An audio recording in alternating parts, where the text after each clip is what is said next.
For the first time I'm going to Jumghar with the পাহাড়ি guy. এখন আমরা যাব জুম বিলাসে অ্যান্ড আজকে আমাকে গাইড করবে এই দুজন। তোমার নাম কি? মং। আর তোমার নাম? রাফায়েল।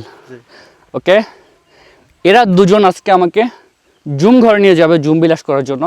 অ্যান্ড আজকের এক্সপিরিয়েন্সটা একদম এক্সট্রিম লেভেলের সুন্দর হবে, because for the first time I am going to জুমঘর with the পাহাড়ি গাই। অ্যান্ড দেখা যাক কেমন হয়, ওরা আমাকে কীভাবে এক্সপ্লোর করায়। আমরা সাউদার্ন পাড়া থেকে যাচ্ছি সামনের দিকে। এখান থেকে 20-25 মিনিট হাঁটলে আমরা নতুন পাড়াতে চলে যাব। দেন নতুন পাড়া থেকে 5 থেকে 6 মিনিটের দূরত্বে আমরা জুমঘরটাকে পেয়ে যাব।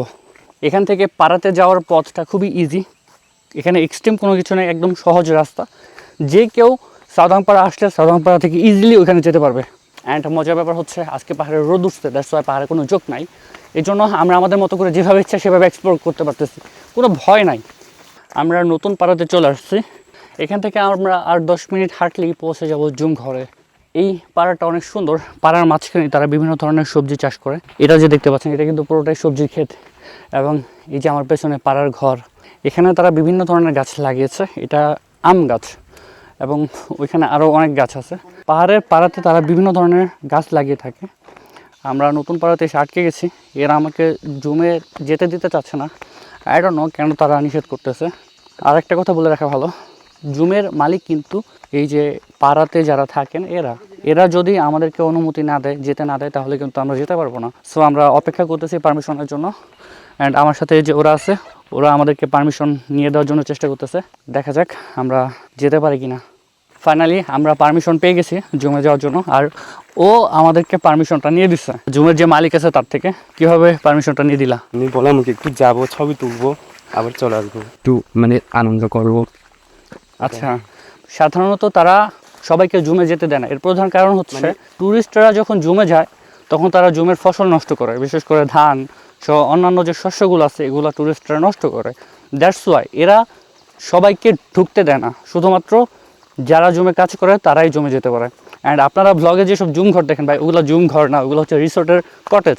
বলে না যে রিসোর্টে একটা জুম ঘর এত টাকা, ওগুলো আসলে কটেজ, নট জুম ঘর। অ্যান্ড আমরা আজকে যেটাতে যাচ্ছি এটা অ্যাকচুয়াল জুম ঘর। এখন আমাদের ছোট একটা জঙ্গলের মতো আছে, এটা পাড়ি দিতে হবে।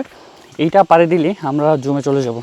এখানে যে বেড়াটা দেখতে পাচ্ছেন এটা সাধারণত দেওয়া হয়, এখানে পাড়াতে অনেক গৃহপালিত পশু থাকে, ওরা যেন জুমে প্রবেশ করে জুমের ফসল নষ্ট করতে না পারে, এই জন্য জুমের আগে এই বেড়াটা দেওয়া হয়।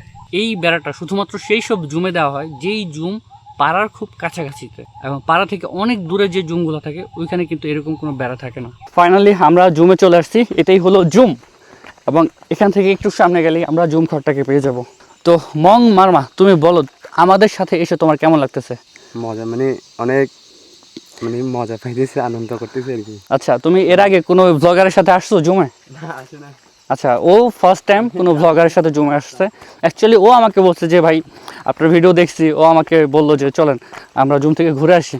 দেন আমি র্যান্ডমলি ইমিডিয়েটলি চলে আসলাম জুম ঘরে ওর সাথে। আমারও একটু এক্সাইটমেন্ট কাজ করতেছে, ফর দ্য ফার্স্ট টাইম আমি পাহাড়িদের সাথে আসছি। ও কিন্তু গাইড না, জাস্ট অ্যাজ এ ব্রাদার ও আমাকে নিয়ে আসছে, মানে ভাই ব্রাদার হিসেবে। দিস ইজ আওয়ার জুম ঘর ফর টুডে। দেখতে পাচ্ছেন, ওয়াও। আপনি গেঞ্জি খুলে ফেলছেন, আইসি গেঞ্জিটা খুলে ফেলালেন। ব্লগটা করতেছি, এটা কেমন দেখায় না গেঞ্জি পরেন।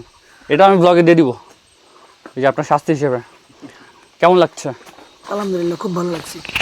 এটার পরিবেশটা অন্যরকম, কারণ এটা তাদের কষ্ট করে ফসলগুলো ফলায় এবং এটা এখন তার ধান আসার মুহূর্তে, এবং দেখতেও সুন্দর লাগতেছে। এটার বাতাস পুরোপুরি বিষয়টাই অনেক পিওর। আমরা এখন সবাই জুম ঘরের ভেতরে আছি। আমরা টোটাল কতজন এসেছি? 6 জন, তার মধ্যে 2 জন পাহাড়ি এবং 4 জন বাঙালি। অ্যান্ড আমরা আমাদের মতো করে এখন এনজয় করব, জুম ঘর দেখব। জুম ঘর বলতে এখানে ঘর নাই, এখানে জাস্ট একটা মাচা দেওয়া এবং উপরে চালা দেওয়া যেন বৃষ্টির পানি না পড়ে, দ্যাটস ইট। অ্যান্ড এখানে তাদের কিছু কেমিক্যাল আছে, কীটনাশক যেটাকে বলে, এটা দিয়ে তারা তাদের যে ফসলগুলো আছে সেই ফসলগুলোকে বিভিন্ন ধরনের কীটপতঙ্গ থেকে রক্ষা করে। অ্যান্ড এখানে খাবার জন্য পানি আছে, দেখি ভালো পানি কিনা। হ্যাঁ, এটা সম্ভবত খাবার পানি। অ্যান্ড এছাড়া জুম ঘরের মধ্যে কিছুই নাই। যারা রিসোর্টের জুম ঘর দেখেন, ফ্যান থাকে, অনেক ক্ষেত্রে এসি থাকে, অ্যাটাচ বাথরুম থাকে, ভাই this is not a zoom ঘর, ওকে? ওটা অ্যাকচুয়ালি কটেজ অথবা হোটেল রুম অথবা রিসোর্ট বলতে পারেন, ওটা জুম ঘর না। জুমঘর হচ্ছে এমন জায়গা যেখানে জুম চাষ হয়। এগুলো পুরোটাই হচ্ছে কৃষি জমি। আমরা যে পাহাড়ে এসে জুমের চাউল দিয়ে ভাত খাই না, ওটা হচ্ছে এখান থেকেই উৎপাদন করা হয়।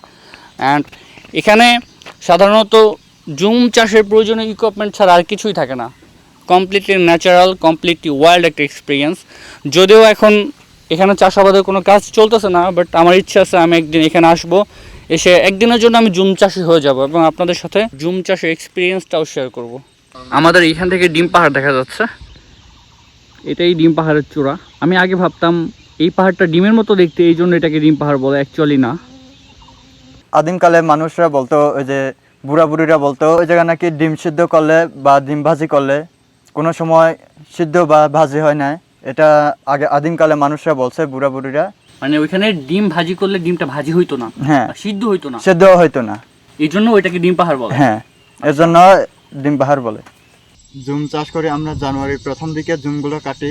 জুমগুলো কাটার পরে এপ্রিল দিকে আমরা আগুন পোড়াই বা আগুন জ্বালাই দিই। তখন আগুন জ্বালানো শেষ পরে জুমে পরিষ্কার করে, তারপরে জুম পরিষ্কার করার পরে আমাদের ধান লাগাই। এইভাবে ধান চাষ করা হয় আমাদের। ধান লাগাই হচ্ছে আমরা প্রায় জুন জুলাই দিকে লাগাই ধান। আমরা ধান কাটি প্রায় অক্টোবর নভেম্বর দিকে। মানে বছরে একবারই জুম চাষ হয়, মানে ধান যেটা আছে সেটা হ্যাঁ, বছরে একবারই চাষ হয়। বছরে একবার চাষ হয়। এখানে অনেকগুলো গাছের কাটা অংশ দেখতে পাচ্ছেন, এখানে আরো অনেক আছে।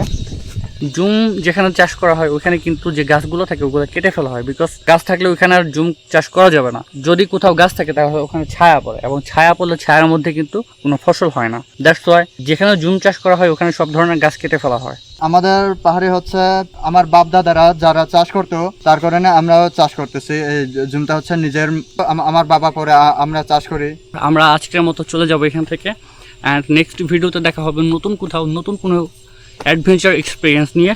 যারা আমার চ্যানেলে একেবারে নতুন, প্লিজ সাবস্ক্রাইব করে রাখুন নতুন নতুন ভিডিও পাওয়ার জন্য। সবাই ভালো থাকবেন, আল্লাহ হাফেজ।